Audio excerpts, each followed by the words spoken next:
Hello, welcome to Fireside Chats. My name is Magela Pillai, and today I have in the studio with me Sister Denise, who is here to share her spiritual knowledge and insight into the subject of the swastika. Sister Denise has been practicing Rajyoga Meditation for over 40 years. In this series, we look at the core of spirituality, and we look at what your relationship is with God and how you can deepen and make your relationship with Him or her more meaningful. Sister Denise, a very warm welcome to today's show. Thank you. Thank you so much for joining us. The swastika. This has had played its role in humanity, is that not so, in India and outside India? Why is it a symbol within spiritual circles as well? It's considered the most ancient of symbols. I think it's been found in Egyptian tombs, certainly in Greek temples of ancient Greece. Even I was, one of the centers that we have is a Victorian house in San Francisco, and in the parquet floor there is a swastika that's been inlaid, and that was from the beginning of the 20th century, about 1904, 1905. So up until the 1930s, when it was taken over by Hitler, and it became associated with fascism, with Nazism, it was always considered as something very sacred. You can find it among the symbology of the Mayans in Mexico, the Native American Indians, the Indians in South America. So this symbol actually means self-knowledge, and so it's considered a very auspicious symbol. And I think that it was taken up by Hitler and got all sorts of bad press because it was believed that if you have this symbol and become a conqueror of the self, that makes you a conqueror of the world. So I think they forgot about the conqueror of the self part and just went on to use it as the sort of the talisman that enabled this empire of the world. You see, this is one of the temptations that happens to people who get a lot of power. They get the lust for power, and it turns into this desire to be the conqueror of the world. And this is what happened at the time of the Second World War. But the swastika is having a meaning which is extremely positive. So part of what we need to do is to re-establish it in its rightful position in the minds of people as a sign that is the most beneficial. Yes, Denise, the swastika is a symbol with 4 arms, pieces, pointing in 4 different directions. Mm-hmm. Would you tell us about that? Does it have any purpose to the meaning behind the 4 arms? Yeah, there's meaning in every part of it. You know, in India, when they write the swastika, you write it like a 2, and then the other way, and you tend to put 4 dots in the little squares made by the swastika.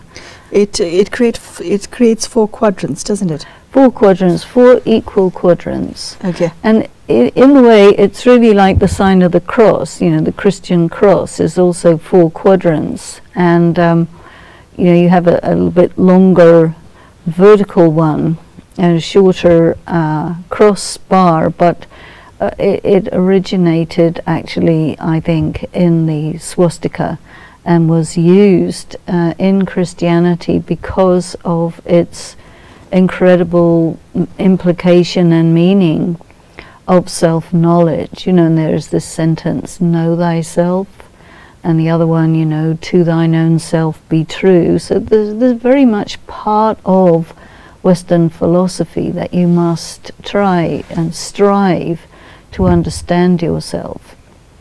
And in India, it is said that the person who holds the swastika, they are the masters.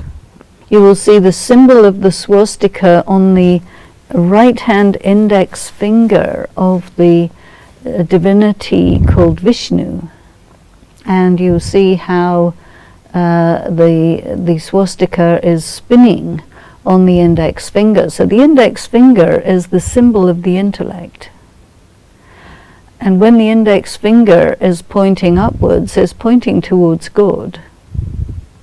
And with the swastika spinning around in that, what it means is that you orient your intellect towards God, and you spin the cycle of all the stages that the self goes through, and then you are an absolute master. Sister Denise, how is this symbol relevant to your own spiritual practice? Along with the swastika, there are 3 other symbols in the deity Vishnu. One is the conch shell, one is the lotus, and one is the mace. And the swastika refers to purity of the mind. It does? Yes, because what the swastika is said to do is to cut off the heads of devils. And so then people think of it rather like a circular saw. And you're using that to cut off the heads of your enemies in battle. Mm-hmm. But it actually refers to something different. When you're spinning the swastika, which is the symbol of self-realization, which means that you are aware of yourself, the pure, peaceful, powerful, loveful being of light. Any thought that is in contradiction of that will be cut off. Or a thought will raise its head, so you cut off the head of that thought by this spinning of the cycle of self-knowledge. It makes sure, it's like a weapon, that makes sure that no negative or no incorrect or improper or waste thought can lodge itself in your consciousness and cause mischief, you see.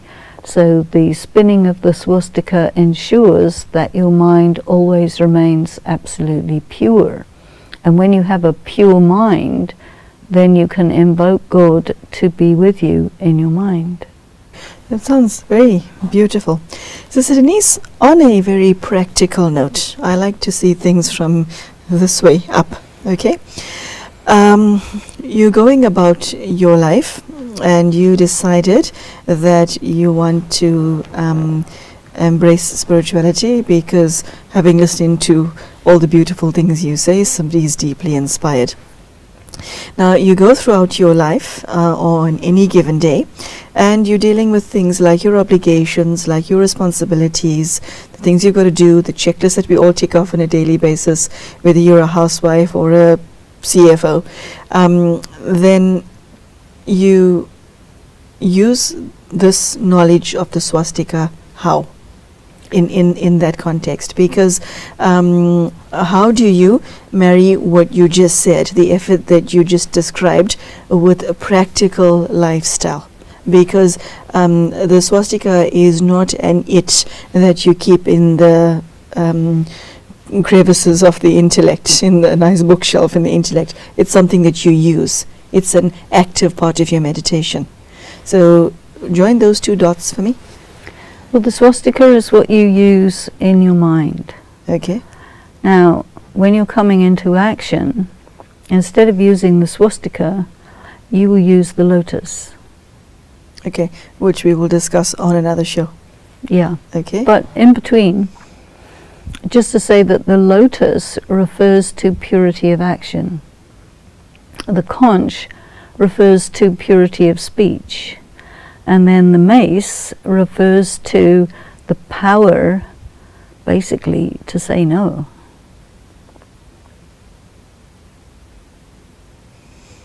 Yo. And I thought it was just a nice picture. Okay. All these symbols, they're very ancient symbols, and they have a lot of meaning, but people have a lot of difficulty interpreting them to bring the interpretation into a practical situation of a simple, regular life. So if I want to be a perfectly balanced person, because the symbol of Vishnu is the symbol of androgyny, where the masculine and feminine attributes of yourself are in perfect balance, and you are neither one nor the other, but you embrace both aspects.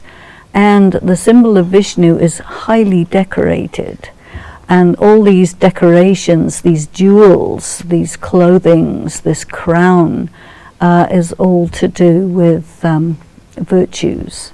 The crown, actually, there are two crowns. One crown, or it's called the double crown. So one crown is the crown of jewels, which refers to temporal sovereignty. It means you are really a master, a sovereign. You wield power and you get done what you want to get done. You are the king. And the other part of the double crown is the halo, or the crown of light, which means that you are the sovereign in terms of spiritual power. So when you have all of these symbols in place in one being, you have a really powerful goal, which is that you hold in your hands spiritual power, temporal power. You are completely the master of yourself, and you are able to rule the world. You do not rule the world by killing people or forcing them to be loyal to you.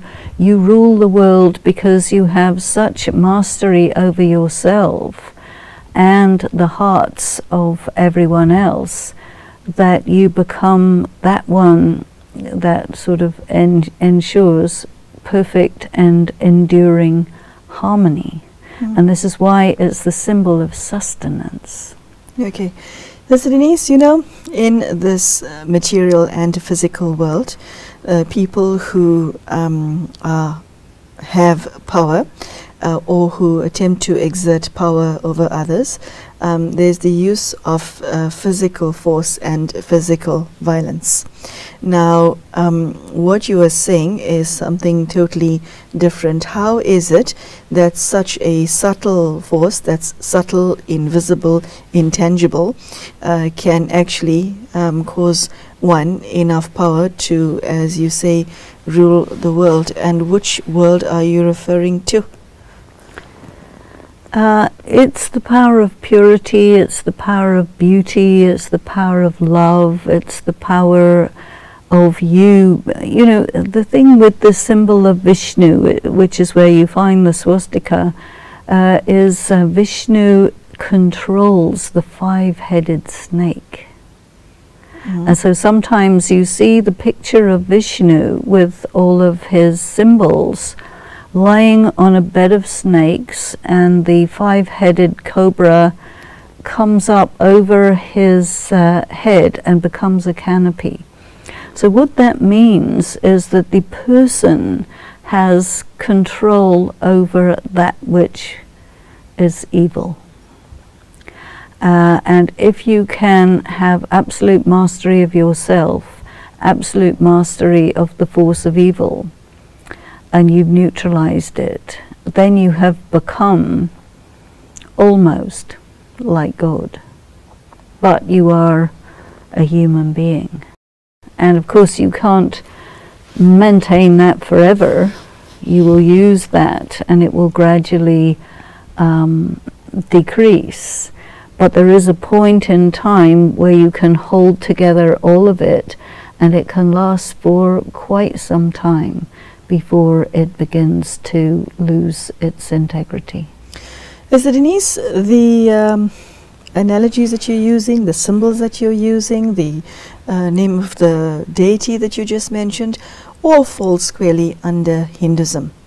Why would somebody sitting in Argentina, the United States, Europe, Africa, Australia, who've got no connection with this religion in any way whatsoever,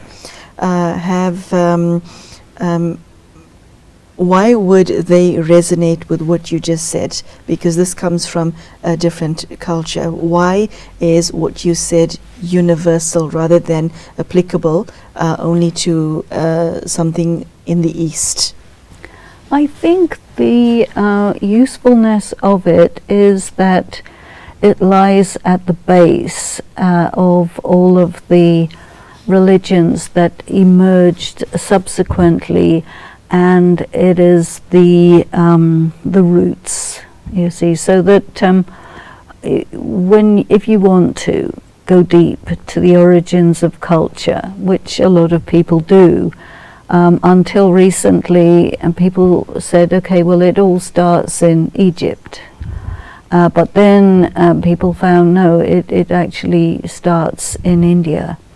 And so, you know, this cradle of civilization of northern India is now recognized. And so all of these symbols and ancient meanings are beginning to be seen to be relevant to the cultures that emerged later, because they're in the roots.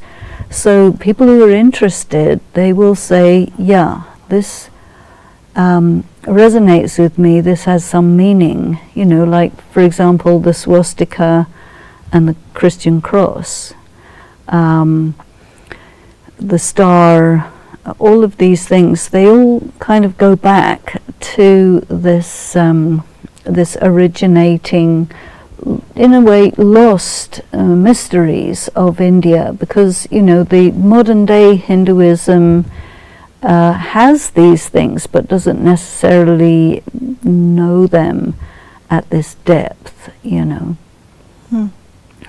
But when you really want to understand yourself and understand how the world is the way it is, I think that there is an attraction to where did it all start, you know, and they go back and back and back and back in history. And nowadays people are going back past Egypt and they're going back to India. They speak about Mohenjo-daro as, you know, perhaps the first place, the first civilization, and you find all these symbols there. And there are indications to say that these ancient civilizations were not primitive. They were very sophisticated, and yet the people who believe in evolution, the people who believe that we are progressing, they can't really tally this belief with ancient civilizations that are even shown to be highly technical. I mean, in ancient India there are indications of airplanes. And we've only had airplanes for 100 years. And, you know, I think some of those airplanes that are mentioned in some of the mythologies were thought to be just imaginary, until we now are finding that the inventions of technology that are happening these days seem to match some of those ancient things. So then the question is arising, how did these people understand this? And then if you look at some of the astronomy that's going on in those ancient civilizations, they knew about things that our telescopes are only just beginning to discover. So how did they know? See, these questions are coming along. And so when you go back and look at what is there, and some of these symbols, and the swastika is one of the most ancient, you see that these are clues, these are keys to help us to understand about ourselves through the ancient past. Sister Denise, the swastika, as far as self-knowledge is concerned, how does it help to ground one in reality? Because I like the expression that you used on a previous episode, that if you have your heads up in the clouds, you should also be quite grounded. How do you marry those two in the context of understanding the symbol of the swastika? Well, the swastika is a rotating thing. You know, I was mentioning a little bit about the wheel, you know, and you have this expression, oh, we don't need to reinvent the wheel. Yes. Well, who invented the wheel? Nobody invented the wheel. The original wheel is the swastika. Ah, okay. Because the swastika is spinning. And what is this? Well, it's the wheel of time. And it is useful for us because it tells us that time is divided into quadrants: morning, afternoon, evening, night, spring, summer, winter, autumn, winter, you know. And there are just cycles and cycles and cycles of different durations. And patterns of 4. Yes, yeah. And so it's a key, you see. I think that it's an indication that says that there is so much that humanity has lost and forgotten through different situations. But this key exists as a clue for us to be able to find something, which once we find it, we're able to get through all of these impossible questions that plague humanity in terms of philosophically, and that help us to understand the origins, the continuation, you know, the end, the new beginning, eternity, these very, very large metaphysical questions. Answers to them are held in these symbols, so that if we can understand them, that helps us to understand ourselves. And why do they say, know thyself? Something has to result from knowing the self. And I think what is the main result is that you become free. You've mentioned one's own divinity. How does the swastika bring God into the picture? I would say that the one who gives the swastika to humanity is God. So God is the possessor of the swastika, gives it to humanity, who can then become spinners of the swastika. May I interject? You say that he gives it, so given that God is not physical and the swastika is not physical, giving means sharing his understanding in this context? When you give something that is a symbol, you're giving wisdom. Okay. So the swastika is the symbol that holds the knowledge that you, the soul, the eternal soul, pass through all the different changes that are possible in time. And that if you can wrap your mind around the whole thing, then you take possession of everything, which puts you on the same level as God. And then you see you have huge responsibility because it gives you power. And what happened when the swastika was used by Hitler is that power was used to harm. It's pretty easy to hurt somebody. It doesn't take much. But that doesn't prove that you're powerful just because you can kill almost everyone in the world. What's so great about that, you know?